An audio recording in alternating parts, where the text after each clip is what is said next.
शिवपुराण का युद्धखंड पंचम खंड भाग 6।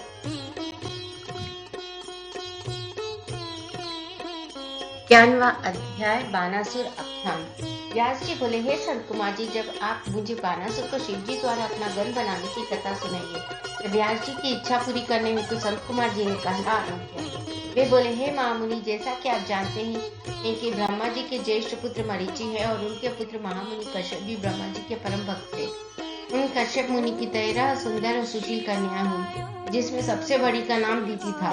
दीति के ही बड़े पुत्र का नाम हिरण्यकशिपु और छोटे पुत्र का नाम हिरण्याक्ष था। दीति के दोनों ही पुत्र महाबली और वीर और पराक्रमी थे। हिरण्यकशिपु का विवाह के उपरांत व्याहात, अनुव्याहात, सभात और प्रहलाद नामक 4 पुत्र हुए। उनमें सबसे छोटा प्रहलाद भगवान विष्णु का परम भक्त था, जिसको कोई भी दैत्य पराजित नहीं कर सका था। उसी का पुत्र विरोचना बहुत बड़ा दानी था। उसने देवराज इंद्र को दान में अपना सिर काटकर दे दिया था। उसका पुत्र बलि भी महान दानी और भगवान शिव का परम भक्त था। बलि ने वामन रूप धारण कर आए भगवान विष्णु को अपनी सारी भूमि दान में दे दी थी। बलि का पुत्र ओरस भी भगवान शिव का परम भक्त था। वह उदार, बुद्धिमान, सत्यनिष्ठ और दानी था। उस असुर ने अनेकों राज्यों को जीतकर अपने साम्राज्य का विस्तार किया था। यही नहीं, उसने त्रिलोक के अधिपतियों पर भी बलपूर्वक अपना अधिकार स्थापित कर लिया था। उसने अपना राजाधिकारी शोणितपुर में बनाई थी। वही ओरस, जो कि महाराज बलि का पुत्र था, बानासुर नाम से विख्यात हुआ था। उसके राज्य में सारी प्रजा खुश थी, परंतु देवताओं का वह घोर शत्रु था। एक बार बानासुर अपनी हजारों भुजाओं से ताली बजाकर और तांडव नृत्य करके भगवान शिव को प्रसन्न करके की कोशिश करने लगा। भगवान शिव उसके नृत्य से प्रसन्न हो गए और उसके सामने प्रकट हो गए। उन्हें साक्षात अपने सामने पाकर बानासुर प्रसन्नता पूर्वक महादेव को प्रणाम कर देता है और बोला, हे देवादिदेव, हे करुणानिधान भक्तवत्सल शिव, आप मेरे राज्य के रक्षक हो जाइए। आप सदा अपने परिवार एवं गणों सहित मेरे नगर के अध्यक्ष बनकर प्रसन्नता पूर्वक यहाँ निवास करें। तब बानासुर द्वारा मांगे गए वरदान को देते परम ऐश्वर्य संपन्न भक्तवत्सल भगवान शिव ने अपने परिवार एवं गणों सहित बानासुर के नगर में आना स्वीकार किया। तत्पश्चात भगवान शिव वहाँ निवास करने लगे। बानासुर ने यह जाना तो यह तांडव नृत्य द्वारा उन्हें प्रसन्न करने लगा। तत्पश्चात उनकी स्तुति करने लगा और बोला, हे देवादिदेव महादेव, आप सब देवताओं में शिरोमणि हैं। आपकी कृपा दृष्टि पाकर ही मैं बलि हुआ हूँ। आपने ही मुझे 1000 भुजाएं प्रदान की है। भगवान, आप धन्य हैं। आप सदा ही अपने भक्तों पर कृपा दृष्टि रखते हैं और उनके दुखों को दूर करते हैं। 52वां अध्याय बानासुर को शाप और उषा चरित्र। संत कुमार जी बोले, मामुनि, एक समय दैत्यराज बानासुर ने त्रिलोकीनाथ भगवान शिव को तांडव नृत्य द्वारा प्रसन्न किया। उसकी भक्ति भावना से शिव जी बहुत संतुष्ट हुए थे। तब उसने हाथ जोड़ के शिव जी की स्तुति करनी आरंभ की। वह बोला, हे महेश्वर, आपके आशीर्वाद से ही मैं इतना बलवान हुआ हूँ। आपने मुझे 1000 भुजाएं दी है, परंतु भगवान, मैं इनका क्या करूँ? इन 1000 भुजाओं का प्रयोग तो सिर्फ मैं युद्ध में ही कर सकता हूँ। बिना युद्ध के इनका मैं क्या करूं? युद्ध किए बिना मेरे हाथों में सिर्फ खुजली होती रहती है, और जब मैं अपनी इस खुजली को मिटाने के लिए बड़े बड़े योद्धा और दिग्गजों से युद्ध करने के लिए उनके पास जाता हूँ, तो वे मारे डर के भाग जाते हैं। जब मैंने पर्वतों को बसल कर अपनी खुजली को शांत करना चाहा, तो उन्होंने आत्मसमर्पण कर दिया। मैंने यम, कुबेर, देवराज, इंद्र, वरुण, नेत्री आदि सभी देवताओं को जीत लिया है। अतः भगवान, अब मुझे कोई ऐसा महावीर, बलि और पराक्रमी शत्रु बताइए, जिससे युद्ध करके मेरी ही इन 1000 भुजाओं की खुजली शांत हो जाए। दैत्यराज बानासुर के ऐसे अहंकार भरे वचनों को सुनकर भगवान शिव अत्यंत क्रोधित हुए और बोले, ओ अहंकारी दैत्य, तू बड़ा ही मूर्ख और अभिमानी है। तुझे धिक्कार है। मेरे परम भक्त और महाधनी बलि का पुत्र होकर भी तुझसे इतना इनकार व्याप्त है। अहंकार और अभिमान मनुष्य का सबसे बड़ा शत्रु है और उसे सदैव पतन की ओर ले जाता है। तुझे भी अब अहंकार और अभिमान ने घेर लिया है, इसलिए अब तेरा पतन भी निश्चित है। अब तुझे कोई भी नहीं बचा सकता। निश्चय तेरा सामना अतिशीघ्र ऐसे वीर और पराक्रमी से होगा, जो तेरी इन गर्वीली भुजाओं को मदार की लकड़ी के समान पल भर में काटकर फेंक देगा। तेरे शस्त्रागार में आयु का भयानक उत्पात होगा। भगवान शिव के क्रोध भरे वचनों को सुनकर भी मदान बानासुर पर कोई असर नहीं पड़ा। कहते हैं ना कि जब विनाश का समय आता है तो बुद्धि विपरीत सोचना शुरू कर देती है।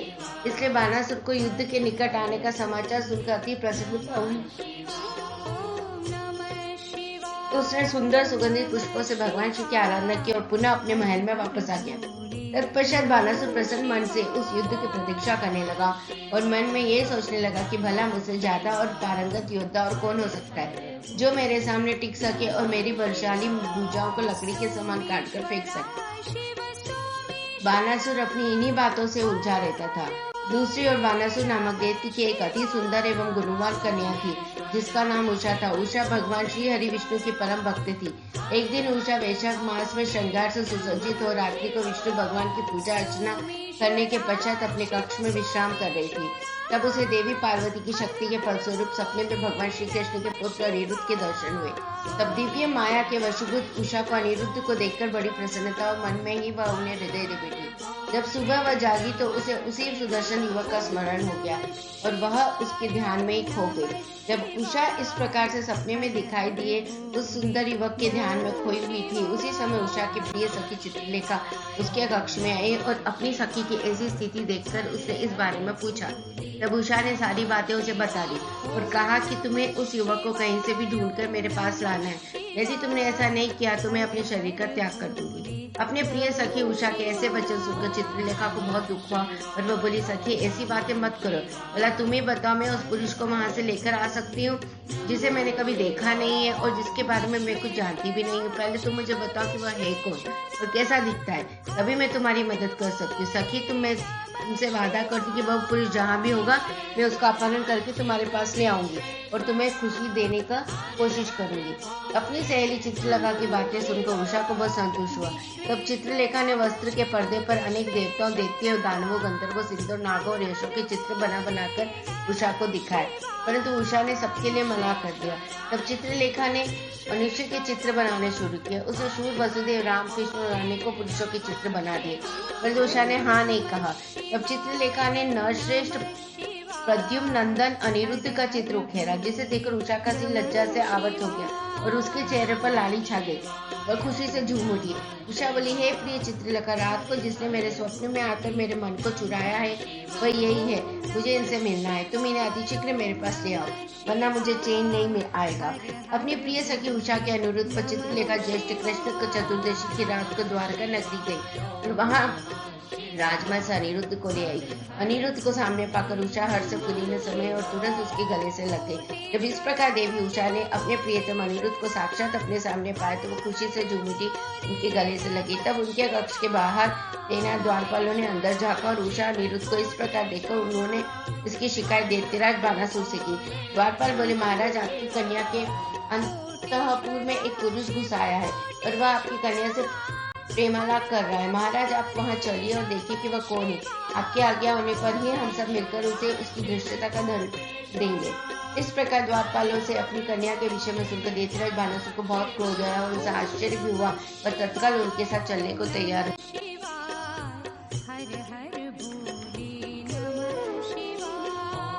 53वां अध्याय। अनिरुद्ध को बाण द्वारा नागपश में बांधना तथा दुर्गा की कृपा से उसका मुक्त होना। संत कुमार जी बोले, हे व्यास जी, जब दैत्यराज बानासुर के द्वारपालों ने उनके पास जाकर उनकी पुत्री उषा के साथ कक्ष में किसी पुरुष के होने की सूचना दी तो वे आश्चर्यचकित हुए और स्वयं वहां गए। तब क्रोधित बानासुर ने उषा के साथ अनिरुद्ध को देखा। अनिरुद्ध बहुत सुंदर, बलशाली और नवयुवक था। क्रोधित बानासुर ने अपने सैनिकों को अनिरुद्ध को मारने की आज्ञा दी। जैसे ही बानासुर के उन सैनिकों ने अनिरुद्ध पर हमला किया, उसे देखते ही देखते उन सैनिकों को मौत के घाट उतार दिया। जब बानासुर ने अपने सैनिकों को इस प्रकार मरते हुए देखा तब उसे समझ आ गया कि यह पुरुष बड़ा वीर और पराक्रमी है, जिसने अकेले ही इतने बलशाली सैनिकों को पल भर में ध्वस्त कर दिया है। तो बानासुर ने स्वयं उसके युद्ध करने का निश्चय किया और अपनी विशाल सेना को भी भुला भेजा।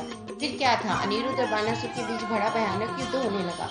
तो वीर अनिरुद्ध ने दैत्यराज बानासुर को निशाना बनाकर एक दिव्य शक्ति छोड़ी, जिससे बानासुर को भयानक चोट पहुंची। चोट खाकर से समझ आ गया कि इस महाबली और पराक्रमी मनुष्य को सीधे सीधे युद्ध द्वारा हारना असंभव है। यह सोच कर बानासुर ने अपने राक्षसी माया का सहारा लिया और उसी क्षण वहां से अंतर्धान हो गया। एक दिन अचानक जब दैत्यराज सामने से गायब हो गया तो अनिरुद्ध को बहुत आश्चर्य हुआ। वह घूम घूम कर इधर उधर बानासुर को तलाश कर ही रहा था कि बानासुर ने छल पूर्वक अनिरुद्ध को नागपक्ष में बांध दिया और अपने सैनिकों को आदेश दिया कि इसे ले जाकर किसी अंधे कुएं में धकेल दो ताकि यह जिंदा ही न बचे। अपने स्वामी दैत्यराज बानासुर का आदेश सुनकर कुंभांड बोला, हे दैत्य, रुद्र पराक्रम में तो ये भगवान विष्णु के समान और साहस में शशिमौली के समान है। इस प्रकार से नाग पक्ष में बांधकर भी यह डर नहीं रहा है और पुरुषार्थ की बातें कर रहा है। फिर वह अनिरुद्ध से बोला, हे मूर्ख बालक, तू महाबली दैत्यराज बानासुर से अपनी समानता क्यों करता है? तू उनके सामने झुककर उससे माफी मांग और अपनी हार मान ले। वे निश्चय तुझे क्षमा कर नागपक्ष से मुक्त कर देंगे। दैत्यराज बानासुर के उस सेवक के वचनों को सुनकर अनिरुद्ध क्रोधित होकर बोला, हो दुराचारी निशाचर, शायद तुझे क्षत्रिय धर्म के बारे में कुछ पता नहीं है। शूरवीर के लिए युद्ध में पीठ दिखाना मरने से भी बढ़कर है। मैं इस अधर्मी से माफी मांगने से अच्छा युद्ध में लड़ते हुए प्राण त्यागना पसंद करूंगा, परंतु इस अभिमानी के आगे बिल्कुल नहीं झुकूंगा। यह सुनकर दैत्यराज बानासुर को क्रोध 7वें आसमान पर चढ़ा। इससे पूर्व कि वह कुछ करता आकाशवाणी हुई, बानासुर, तुम भगवान शिव के परम भक्त और महाराज बलि के पुत्र हो। तुम्हें इस प्रकार क्रोध करना शोभा नहीं देता। तुम जानते हो कि भगवान शिव सत्वगुण, रजोगुण और तमोगुण का आश्रय लेकर ब्रह्मा, विष्णु और महेश के रूप में सृष्टि, भरण, पोषण और संहार करते हैं। वे अंतर्यामी और सबके ईश्वर है। भगवान अनेक लीलाओं के रचयिता हैं और गर्भ को चूर कर देते हैं। वे तुम्हारे गर्भ को भी चकनाचूर कर देंगे। आकाशवाणी सुनकर बानासुर ने अनिरुद्ध का वध करने का विचार छोड़ दिया और अनिरुद्ध को जेल में छोड़कर चला गया। नागपक्ष में बंधे हुए अनिरुद्ध को बड़ा कष्ट हो रहा था। उसने दोनों हाथ जोड़कर कल्याण स्वरूप माँ जगदम्बा देवी दुर्गा का स्मरण कर उनकी आराधना आरंभ कर दी। अनिरुद्ध बोला, हे माता, आप अपने शरणागतों की रक्षा करने वाली तथा उन्हें यश प्रदान करने वाली है। देवी, मैं नागपक्ष में बंधा हूँ और नागों के जहर की ज्वाला मुझे जला रही है।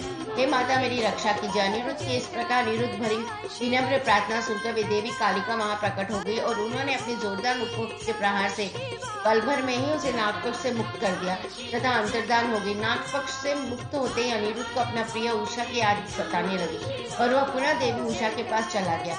उषा अनिरुद्ध को देखकर बहुत प्रसन्न हुई और उसके गले लगी, तब वे दोनों सुखपूर्वक विहार करने लगे।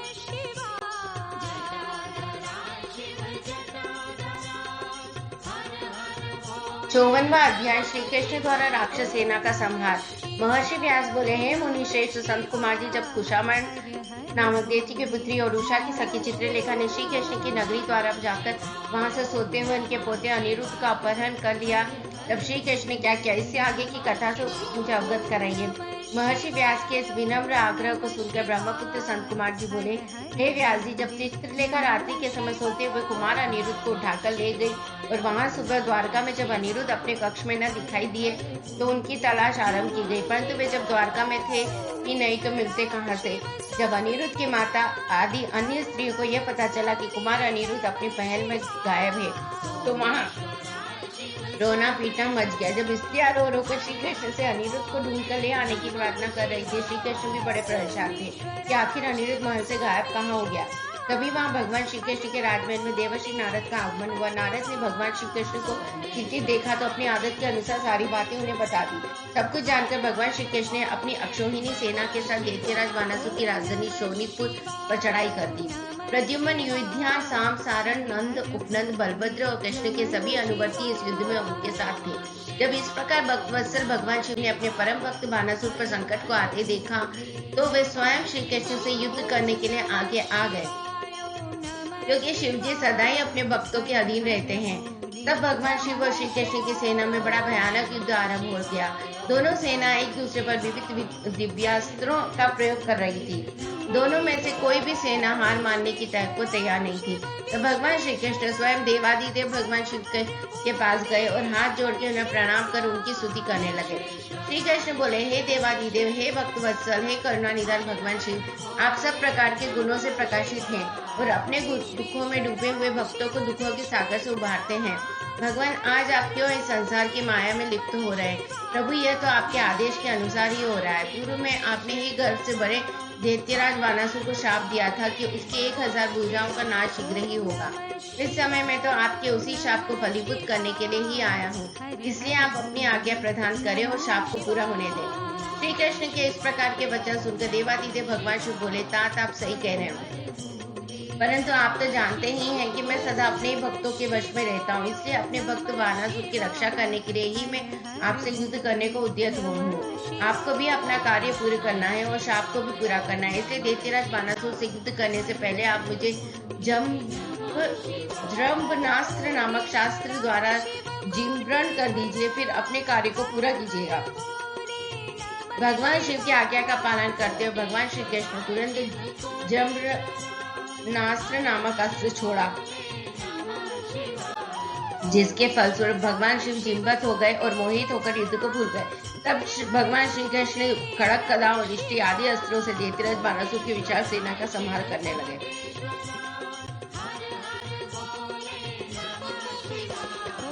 55वां अध्याय बानासुर की भुजाओं का विध्वंस। व्यास जी ने संत कुमार जी से पूछा, हे ब्रह्मपुत्र संत कुमार जी, जब भगवान शिव को श्री कृष्ण के जम्बनास्त्र से मोहित कर दिया तब वहां उस युद्ध में क्या हुआ? संत कुमार जी ने बताया, व्यास जी, जब युद्ध भूमि में श्री कृष्ण ने जम्बनास्त्र का प्रयोग किया तो देवादिदेव भगवान शिव अपने शिवगणों सहित मोहित हो गए और संग्राम भूमि में ही सो गए। तब दैत्यराज बानासुर अपने रथ पर बैठकर श्री कृष्ण से युद्ध करने के लिए आया। बानासुर के रथ के घोड़ों की लगाम उसके सेनापति कुष्मांड के हाथों में थी। अनेकों प्रकार के आयुधों से सुसज्जित होकर बानासुर भीषण युद्ध करने लगा। दोनों पक्षों में काफी समय तक युद्ध चलता रहा। श्री कृष्ण जी ने भगवान शिव का स्मरण करके हाथों से 4 धनुष उठा लिया और बानासुर पर बाणों की वर्षा करने लगे, परंतु बानासुर भी वीर और पराक्रमी था। वो उन बाणों को अपने पास आने से पहले काट डालता। बानासुर की वीरता से सारी कृष्ण सेना भयभीत होने लगी। उसके दैत्य भी बड़ी बहादुरी से लड़ रहे थे। बानासुर ने देखते देखते संपूर्ण यादव वंश को मूर्छित कर दिया। यह दृश्य देखकर श्री कृष्ण अत्यंत क्रोधित हो उठे। श्री कृष्ण ने गर्जन करते हुए अनेक प्रचंड बाणों को चलाकर उसके रथ और धनुष को तोड़ दिया। तब बानासुर गदा लेकर कृष्ण की ओर दौड़ा। फिर दोनों में गदा युद्ध होने लगा। बानासुर ने श्री कृष्ण पर गदा का भीषण प्रहार किया, जिससे वे एक पल के लिए धरती पर गिर पड़े, परंतु अगले क्षण उठकर पूरे वेग के साथ दैत्य से युद्ध करने लगे।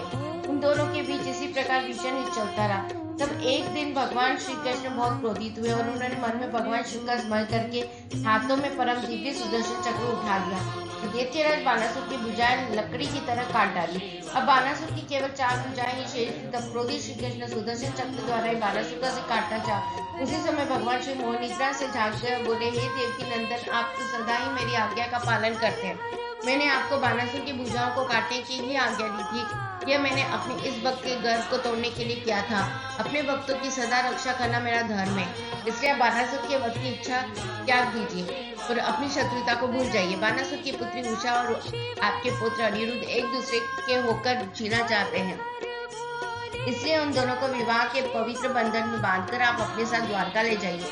ये कहकर भगवान शिव ने बानासुर और श्री कृष्ण में मित्रता करा दी और स्वयं वहां से अंतर्धान होकर शिवलोक को चले गए। तब बानासुर श्री कृष्ण को आदर सहित अपने महल में ले गया और वहां उनका बहुत आदर सत्कार किया। तत्पश्चात शुभ मुहूर्त में अपनी पुत्री उषा और श्री कृष्ण के पुत्र अनिरुद्ध का विवाह संपन्न करा के उन्हें अनेक बहुमूल्य रत्नों और हीरो जवाहरातों के साथ विदा किया। 56वां अध्याय बानासुर को गणपत की प्राप्ति।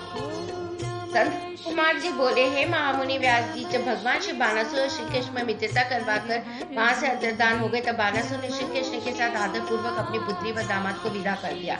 इस प्रकार जब वे चले गए तब अकेले में बैठ के बानासुर ने अपने आचरण के विषय में बहुत सोचा और उसे अपनी करनी पर बहुत पश्चाताप हुआ। तब सीधा अपने पूजा गृह में चला गया और वहां जाकर भगवान शिव के देवालय के सामने बैठकर रोने लगा। इसने भगवान शिव को प्रसन्न करने के लिए उनकी विधि विधान सहित स्तुति करनी आरंभ कर दी। दैत्यराज बानासुर ने अनेकों मंत्र एवं स्त्रोत्र द्वारा अपने आराध्य भगवान शिव की स्तुति की। तत्पश्चात भगवान शिव को प्रणाम करके बानासुर ने तांडव नृत्य करना आरंभ कर दिया। अनेक प्रकार से ठुमका लगाकर और मुंह से बाजा बजाकर नृत्य करने लगे। उसके चेहरे के हाव भाव और हाथों की विभिन्न मुद्रा उसके नृत्य की ओर प्रभावशाली बना रहे थे। उससे अनेकों प्रकार के नृत्य किए, साथ ही अपने शरीर के रक्त धाराओं से वहां की भूमि को भी भिगो दिया। इस प्रकार दैत्यराज बानासुर की भक्ति भावना और घोर आराधना देखकर भगवान शिव उस पर प्रसन्न हो गए और उसको दर्शन देने के लिए वहां प्रकट हुए। भगवान शिव को इस प्रकार अपने सामने पाकर दैत्येंद्र ने उन्हें प्रणाम किया और अनेकों प्रकार से उनकी स्तुति करने लगा, जिसे सुनकर भगवान शिव बोले, हे दैत्यराज बानासुर, मैं तुम्हारी उत्तम भक्ति भावना से बहुत प्रसन्न हूँ। जो मांगना चाहते हो मांग लो, मैं तुम्हें आज तुम्हारी मनोवांछित वस्तु प्रदान करूंगा। भगवान शिव द्वारा वरदान मांगने के लिए कहे जाने पर बानासुर बोला, हे देवादिदेव भगवान शिव, यदि आप मुझ पर प्रसन्न हैं तो मुझे अपना कृपा पात्र बनाइए। भगवान मेरी पुत्री उषा और अनिरुद्ध का पुत्री मेरे सोनीतपुर का राज्य संभाले। मेरा भगवान विष्णु से वेर भाव मिट जाए, मेरे अंदर व्यास रजोगुण और तमोगुण का नाश हो जाए, पुनः दैत्य भाव उत्पन्न हो, मुझे सभी शिव भक्तों से स्नेह हो, मुझे अपने गणनायकत्व की प्राप्ति हो। इस प्रकार के वचन सुनकर भगवान शिव बोले, तथास्तु बानासुर, तुम्हें निश्चय ही मेरे गणनायक पद की प्राप्ति होगी, तुम्हारी सभी इच्छाएं अवश्य ही पूरी होगी। यह कहकर भगवान शिव वहां से अंतर्धान हो गए। शिव जी के प्रसाद से बानासुर ने महाकाल तत्व प्राप्त किया, जिसे पाकर वो बड़ा प्रसन्न हुआ।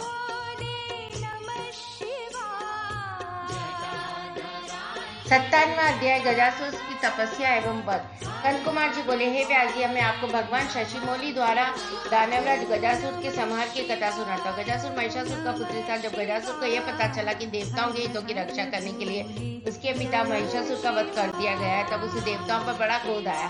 तब गजासुर ने देवताओं से इसका बदला लेने के लिए घोर तपस्या करनी आरंभ कर दी।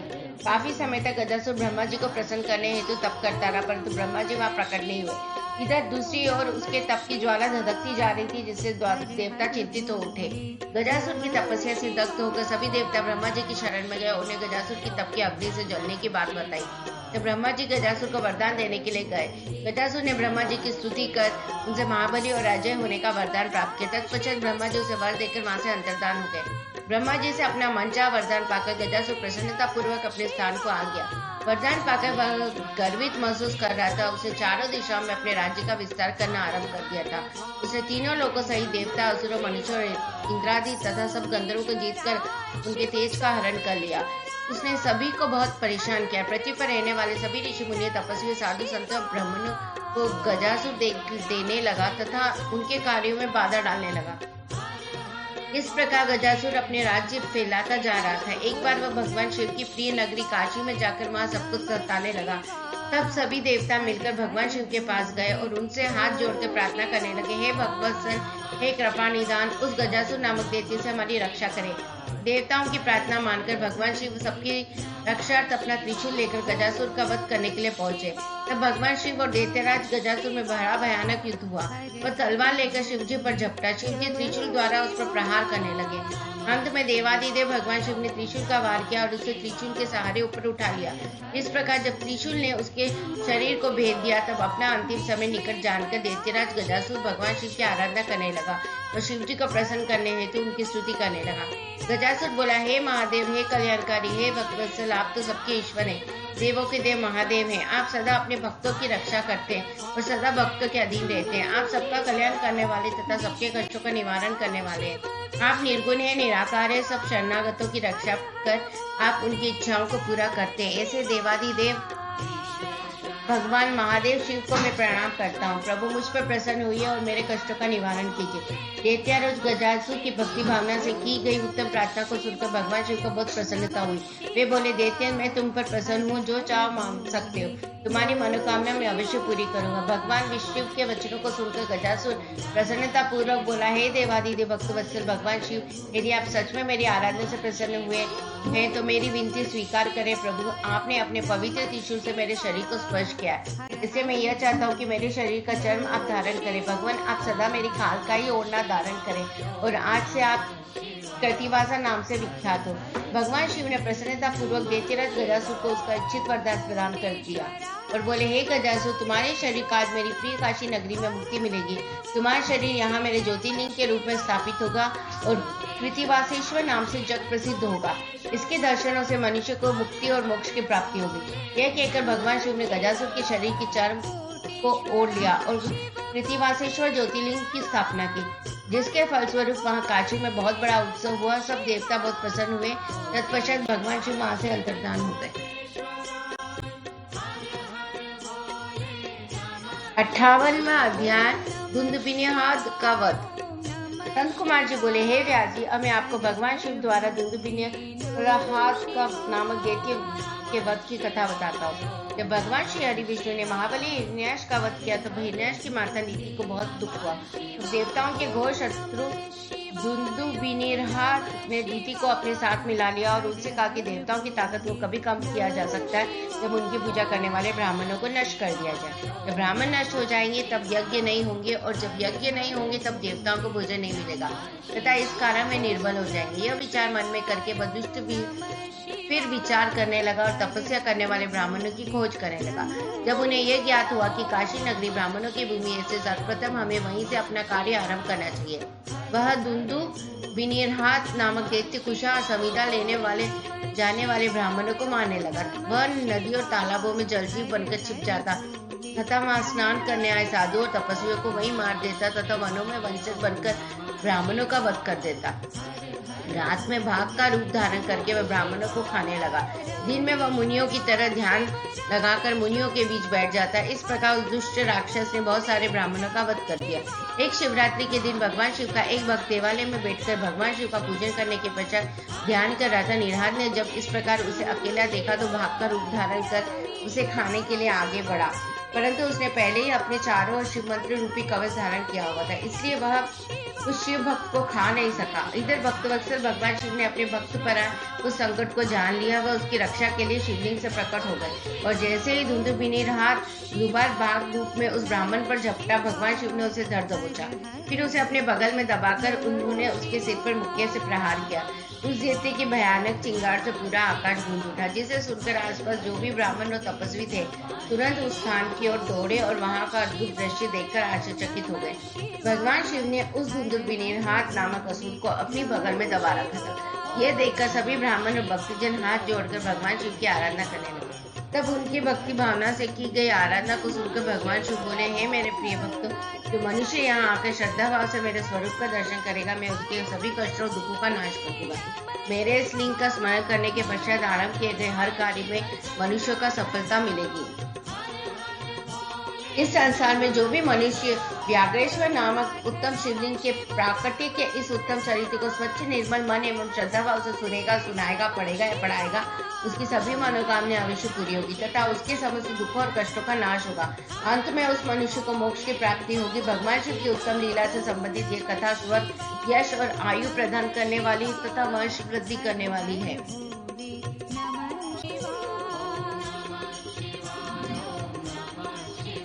59वां अध्याय विदल और उत्पल नामक दैत्यों का वध। संत कुमार जी बोले, हे महामुनि वेद व्यास जी, अब मैं आपको विदल और उत्पल नामक दो महादैत्यों के विनाश की कथा सुनाता हूँ। विदल और उत्पल दैत्य ने ब्रह्मा जी की कठोर तपस्या करके उनसे किसी भी पुरुष के हाथों से न मरने का वरदान प्राप्त कर लिया था। यह वरदान पाकर वे दोनों दैत्य अपने को महावीर, बलवान और पराक्रमी समझने लगे थे। तब उन्हें अपने पर बड़ा अभिमान हो गया और उन्होंने अपने बल से सारे ब्राह्मण को जीतकर अपने वश में कर लिया। तत्पश्चात उन्होंने सब देवताओं को भी युद्ध में परास्त कर दिया और उनके स्वर्गलोक पर अधिकार कर लिया। सब देवताओं ने ब्रह्मा जी को अपनी व्यथा सुनाई। तब ब्रह्मा जी ने उन्हें आश्वासन दिया और समझाया कि आप देवी पार्वती सहित भगवान शिव की आराधना करें, वे ही आपको दुखों को दूर कर सकते हैं। आप सब उन्हीं के शरण में जाएं। भगवान भक्तवत्सल हैं, वे निश्चय आपका कल्याण करेंगे। तब ब्रह्मा जी ही आज्ञा मानकर देवता शिव शिवा की जय जयकार करते हुए अपने अपने धाम को चले गए। एक दिन की बात है, देवर्षि नारद भगवान शिव की इच्छा से प्रेरित होकर विदल और उत्पल नामक दैत्यों के पास गए और वहां उन्होंने उन महादैत्यों से देवी पार्वती के रूप सौंदर्य की बहुत प्रशंसा की। उनके रूप की प्रशंसा सुनकर दैत्य काम से पीड़ित हो गए। उन्होंने अपने मन में देवी पार्वती का हरण करने के बारे में सोचा। इस बुरी भावना को मन में लिए दैत्य पार्वती जी को देखने के लिए चल दिए। एक बार जब देवी पार्वती अपनी सहेलियों के साथ गेंद से खेल रही थी, तब आकाश मार्ग से जाते समय उन दुराचारी दैत्यों की दृष्टि देवी पार्वती पर पड़ी। वे महादैत्य शिवगणों का रूप धारण करके उनके निकट पहुंचे। उनकी आंखों की चंचलता को देखकर भगवान शिव ने तुरंत पहचान लिया। उन्होंने अलौकिक रीति से देवी पार्वती को भी इस बात का ज्ञान करा दिया कि वे शिवगण नहीं, राक्षस हैं। अपने आराध्य पति सर्वज्ञ शिव की बातों को देवी पार्वती ने समझे। महादैत्यों को उनकी करनी का फल चखाने के लिए देवी पार्वती ने सखियों के साथ खेलते खेलते इस प्रकार से गेंद घुमाकर मारी कि उसकी चोट से चक्कर खाकर विदल और उत्पल नामक दैत्य धरती पर इस प्रकार गिर पड़े जैसे तेज वायु के झागे से पके हुए फल टपक कर धरती पर गिर जाते हैं। जिस प्रकार वज्र के प्रहार से बड़े बड़े शिखर पल में ढल जाते, गिरते उनके प्राण फिर उड़ गए। इस प्रकार उत्पल और विदल नामक महादैत्यों का वध करने के पश्चात वह ज्योतिर्लिंग के रूप में परिणित हो गए। दुष्टों का नाश करने वाला वह लिंग कंदुकेश्वर नाम से विख्यात हुआ। यह लिंग ज्येष्ठेश्वर के निकट स्थित है। काशी में स्थित कंदुकेश्वर ज्योतिर्लिंग दुष्टों का नाश करने वाला तथा भोग और मोक्ष प्रदान करने वाले हैं तथा मनुष्य की सारी मनोकामनाएं को पूरा करता है। इस अनुपम कथा को सुनने अथवा पढ़ने से भय और दुख दूर हो जाते तथा सुखों की प्राप्ति होती है और अंत में दिव्य गति की प्राप्ति होती है। ब्रह्मा जी बोले, हे मुनीश्वर, मैंने आपको समस्त मनोरथों को पूरा करने वाले रुद्र संहिता के युद्ध कांड को सुनाया। यह शिव जी को प्रिय है और भक्ति और मुक्ति प्रदान करने वाला है। श्री रुद्र संहिता युद्ध खंड संपूर्ण। रुद्र संहिता समाप्त।